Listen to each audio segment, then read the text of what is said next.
Hello and welcome back to another episode of Mystery Red Reads. I am your host, Mystery Red. This is my disclaimer. The Spade to Read and Conquer is at the author's request. This video is for learning purposes. Today we're looking at a piece of original fiction. We are looking at chapter 1 of The Lake of Haunted Memories for Ladybug88.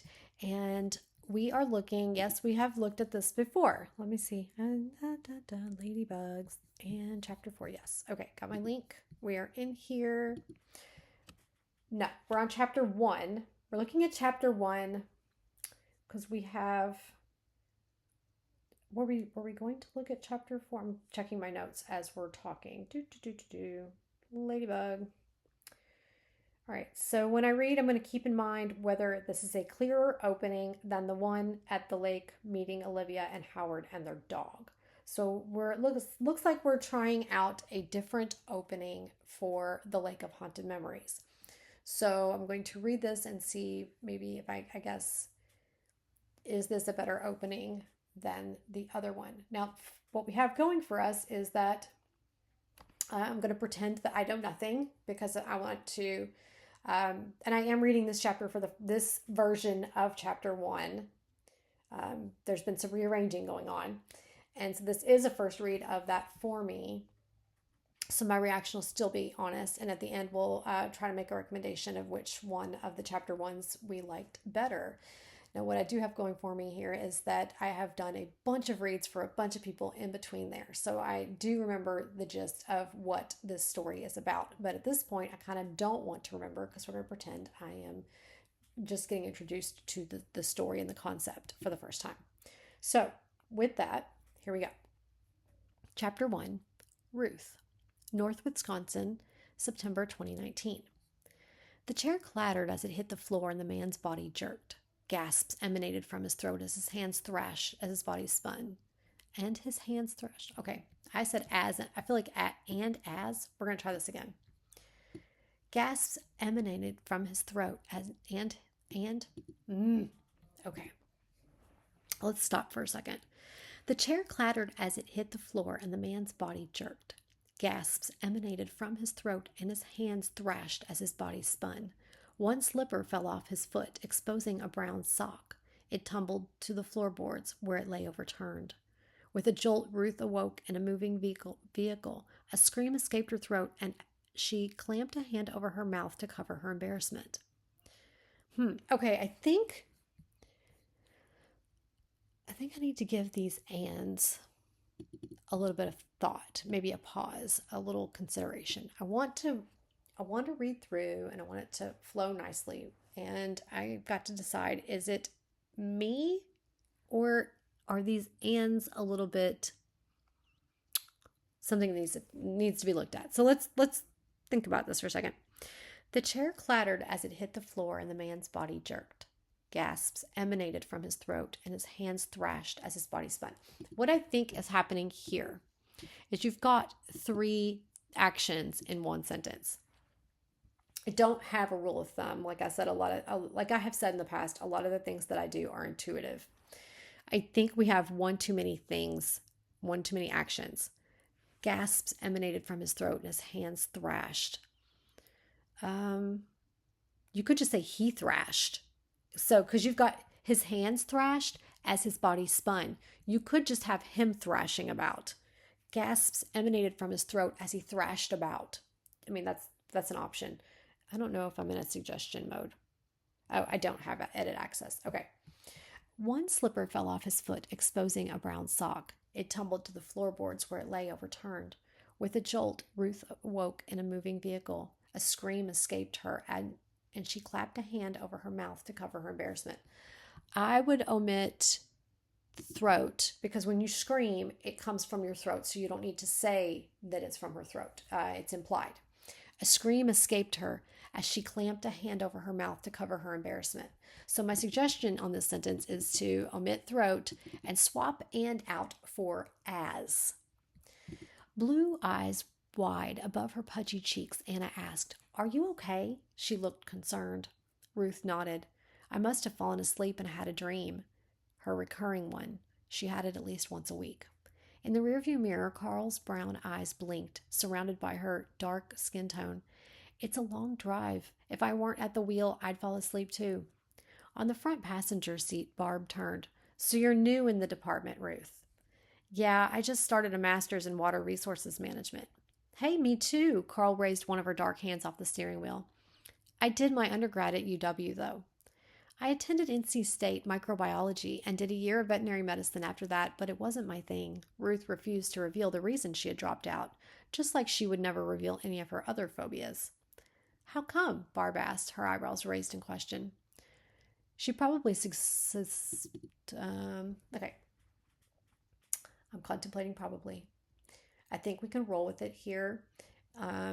She probably suspected Ruth had flunked out. Yeah, we're gonna observe it, note it, and leave it for the time being. I'm not gonna make any recommendations. We're just gonna, and if everybody's wondering what I'm rambling on about, that's an adverb. We're just going to note we observed our first adverb that has stood out to me at least. I don't think we've had any up to now, but it's the first one that I noticed. I'm going to note them when I see them, and we're going to keep an eye out for later on as we go if there are too many, if they're used sparingly, and to be specific about something. Like in this case, Ruth is contemplating something, and so I find it acceptable. We're going to roll on. Yeah, we're going to keep going. That would have made more sense and been less embarrassing. It probably sounds silly, but I didn't have a very realistic idea of it, Ruth said, hoping someone would believe it. To change the subject, she asked, have you all got previous lake experience? Okay, so she kind of implied that she didn't want to talk about it. Yeah, Ruth refused to reveal the reason she had dropped out, just like she would never reveal. So that supports what she already kind of thought. So I think that's working for us. She probably suspected Ruth had flunked out. Now, I will say this. You've got two probablys pretty close together.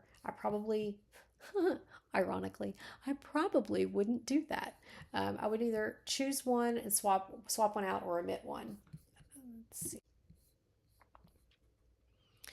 I'm going to start over right here.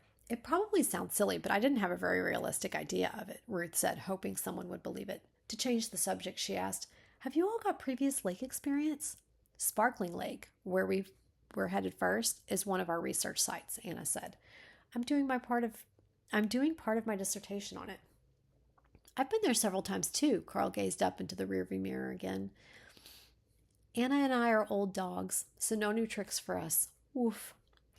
On the rear seat beside Ruth, Anna smiled. No woof for me. I'm more of a cat person. Feeling more at ease, Ruth asked, what about the other lake? I couldn't find anything about it online. Curious to see pictures, she had searched for both Sparkling and Chevanet. Unsure of the spelling, Ruth had tried multiple variations, double N, an S instead of a C, a letter I instead of the first E, but none had produced any result. Lake Chevanet is one of the many unnamed lakes in Wisconsin, although the locals call it Chevanet. Don't ask me why. On the passenger seat, Barb grinned and turned forward. No one has ever published anything about it, and that's what makes it such a gold mine. I know this project is only for a course, but our findings will be so unique that if we manage to show a significant contrast between Chevanet and Sparkling Lake in terms of ecosystem and water quality, we may be able to get a publication out of it. Anna rolled her eyes. Barb's obsessed with publications. Can you blame me? I'm hoping to defend my dissertation within 3 years and then get into postdoc. If I want to be a professor and get tenure, I'll need as many publications as I can get, and there's no better time to start than right now. Being a master's student, Ruth didn't care about publications. All she wanted was to survive this graduate program after the humiliating incident that made her drop out of the veterinary program at NC State. If there's nothing published, how did you find out about this lake? I'm going to pause. I'm going to make myself pause. It's reading well, so I want to keep going, but I'm also noticing something, and I need to point it out because I noticed it twice now. It's not huge, but I think this line was very long. Yeah, I don't see a period in there. So that particular sentence was very long and I noticed it and I wanted to stop myself or find a good spot to stop to point that out.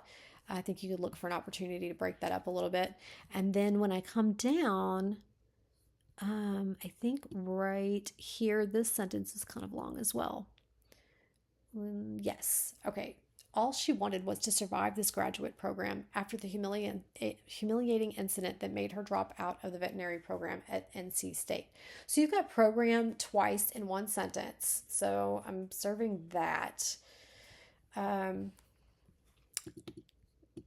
Right here, program, and it's kind of a long line where when I try to read it, I keep getting hung up near the humiliating part, and I'm not sure why, except to note that it's long and that there is a word echo. Why do I keep doing that? Word echo in the sentence. If there's nothing published, how did you find out about this lake? Barb turned her head again. I'm going to pause for a second. Do we have... Because I think we might have an again problem, or not a problem, a repetition maybe. And I want to be sure before I've already kind of mused my thought, my concern. I feel like,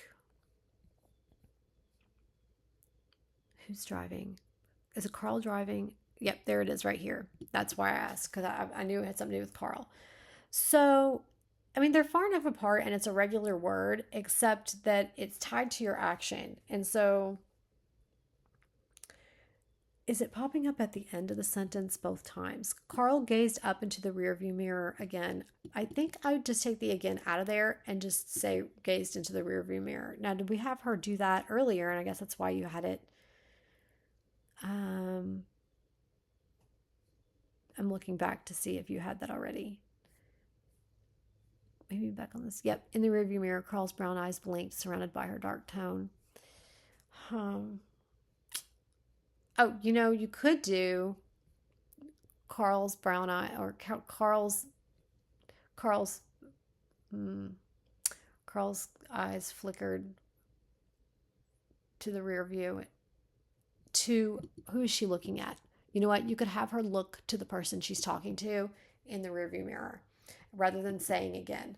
Basically, I would reword this a little bit to omit the word again. It's okay to have her looking in the rearview mirror more than one time, because when you're talking to someone in the back seat, you might do that. That's very realistic. And where is my other and again? Because I left it to go muse out my thoughts. Here it is right here. Barb turned her head.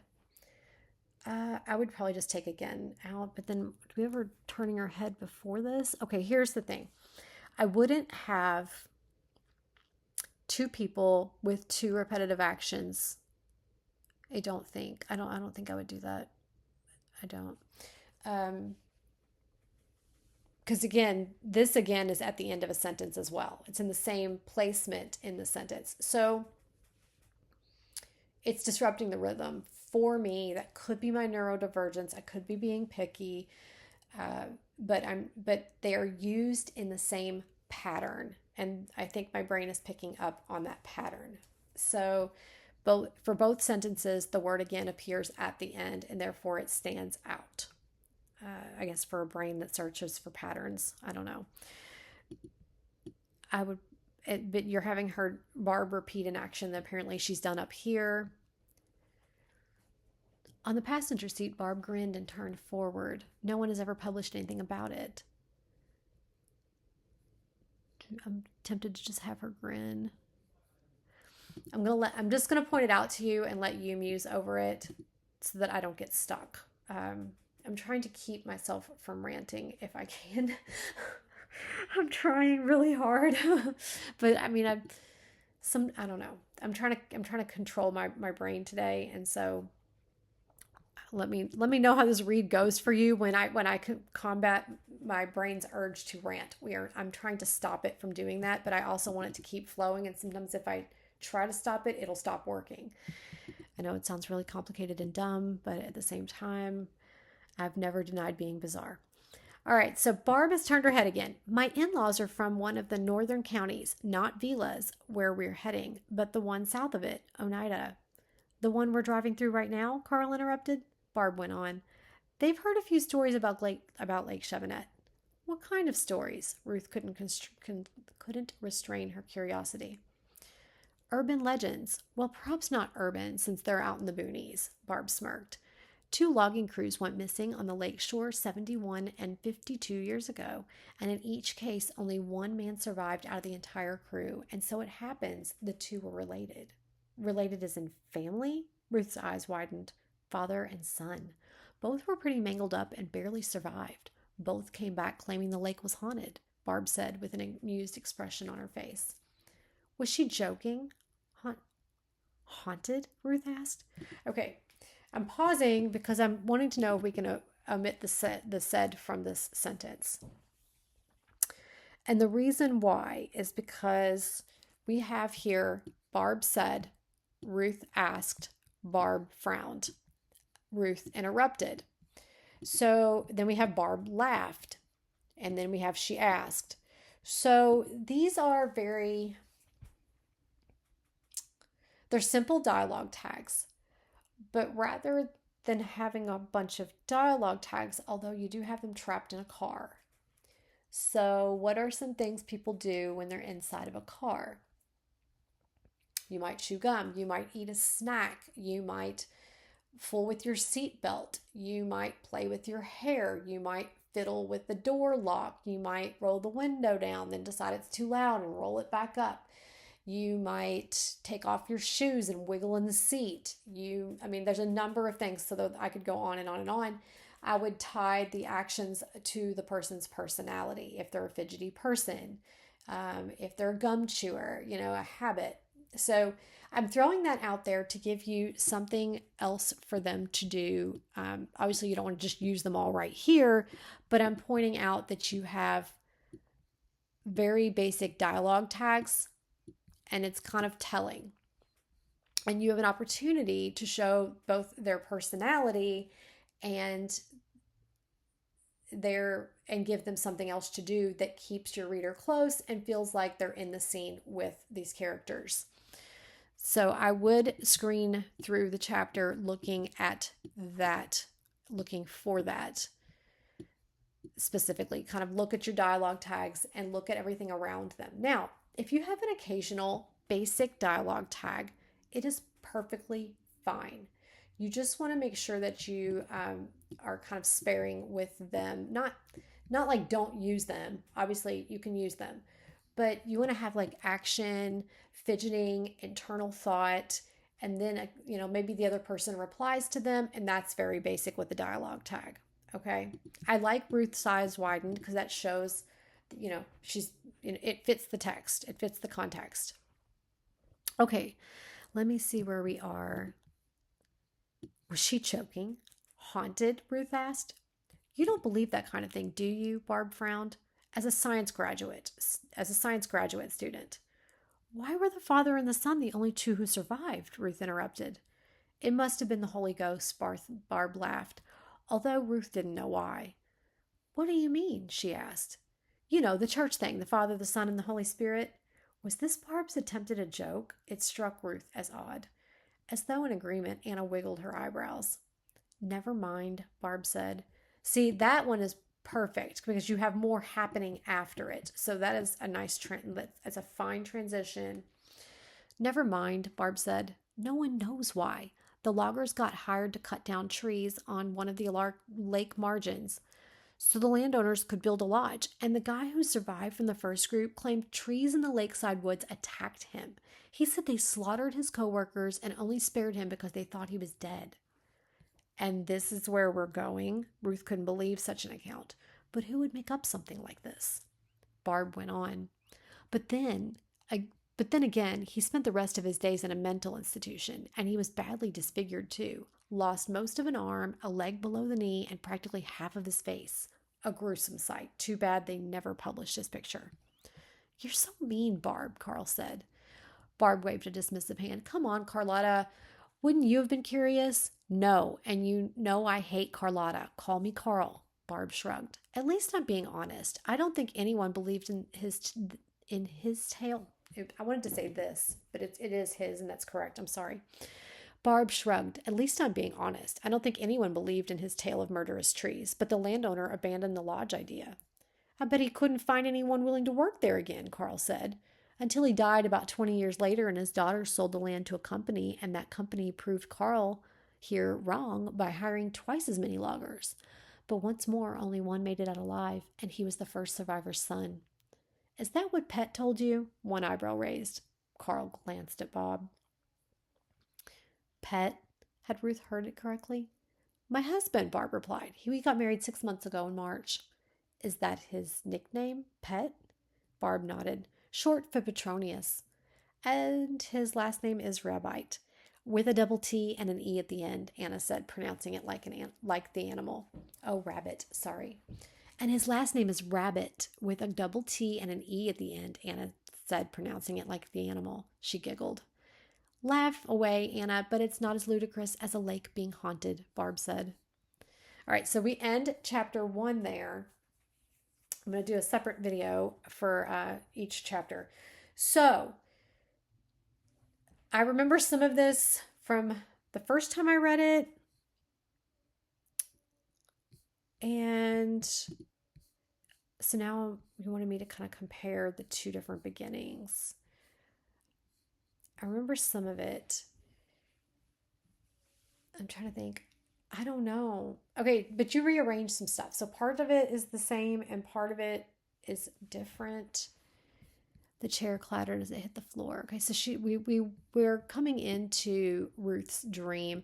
Honestly, I think this might actually be working better for you because I feel very grounded. And like, I know that Ruth has is having dreams. We've alluded very quickly to some of the things that I think I had questions about the first time I read. You've alluded to them here in this version. Like what Barb, that Ruth was dropped out of her veterinary thing, and she doesn't say why, but she also says she refuses to reveal why, and so that works here. We know that something happened there. It probably sounds silly, but I don't have a very, very realistic idea of it. Okay. And then we're talking about the lakes. It's very clear. Oh, which one? Okay. So here we're ending this chapter 1. Let me look at where we're ending it. Did they end in the same place? I kind of want to open the old version and look at it, which I cannot do. But I kind of want to look at it and compare them. Laugh away, Anna, but it's not as ludicrous as a lake being haunted, Barb said. And his last name is Rabbit. Okay, so we learned that Barb has a husband right away.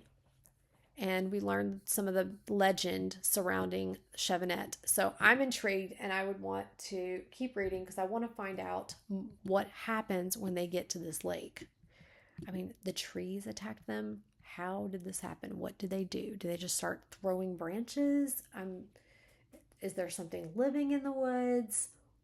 Is it supernatural? I mean, obviously, if trees are moving and killing people, trees. So, how does that going to work? I'm curious. Okay. So which one of the two? I feel very grounded in this version. I don't recall how I felt with the first one. And now I kind of want to go back and listen to my read of it and compare the two, which I guess you might do. So it read pretty clean. I had that one little suggestion to watch out for your tags. Sometimes I will try to not use a tag, but use an action. And then I'll pair the action. If it's with my main character, I'll pair it with an internal thought or an internal sensation. Sometimes one or the other, sometimes both. But it gives it more vibrancy. It gives it more life by avoiding the basic tag unless I need it. I think that was my main suggestion through this. So I was trying to note some differences as we read. And what exactly was your question? I'm just going to look and make sure I answered it. I hope it isn't too much to impose, but when you read it, could you keep in mind whether it's a clearer opening than the one at the lake meeting Olivia and Howard and their dog? I think it is. I think it is. I was trying to imagine it the other way. I mean, the man stuck out in the first one. Okay, their meeting of the man did stick out and is very prominent. However, I do think you got some things in here, some information in here about your characters, and you worked it in nicely in along with their dialogue. And so I'm feeling very grounded with them. Uh, Carl and being Carlotta, getting that out of the way in the first chapter. I really like that. I think that was something I had poked at because I thought Carl was a boy, but it's very clear here that Carl is a her, and her name is Carlotta. So yeah, I do definitely feel more grounded with this version of it. It you can I like your short chapters. I think that they're very concise, and so I don't have any kind of problem with chapter length. But if you wanted to keep going, you could. And it could be a longer chapter. But if it accomplished the goals that you set out for your first chapter, then stick with it.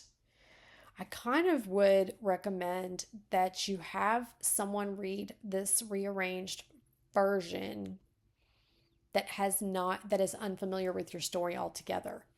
Because one of the things that is happening in my mind is I happen to know, because I've done the other chapters, why Ruth dropped out of school. So like I know that, and I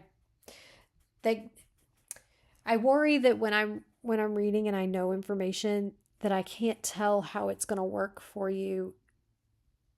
It's not, you can only do one first read one time, or read a chapter for the first time one time. And so in my second pass, I can think, but I'm not going to be as confident as I would in my first impression. So you have my first impression of this version as I experienced it. It generally read really well. I had that one suggestion to point out, I think. And then I do feel more grounded. There's a lot of information in here. It worked in nicely with the dialogue. At this point, I would recommend getting someone unfamiliar with it to just look at the first chapter and give you their impressions to kind of see if you hit, or maybe, you know what, make a list of questions that are actually secretively your goals of the things you were trying to accomplish in this chapter. And then find a beta reader to read just the first chapter for you, and then answer the questions at the end to make sure you hit your marks. That's the next best thing I can suggest. But I'm going to stick with that. And I think I did answer the questions. So we are all good here, and I am going to go off to try to do a read for chapter. What am I doing next? Am I doing these in order? I may need to check with you before I do another video to make sure that I'm doing what you want me to do. So let's see. Yeah. All right. I'm going to send you a message and get this uploaded for you. And I will see you guys next time on Mystery Red Reads.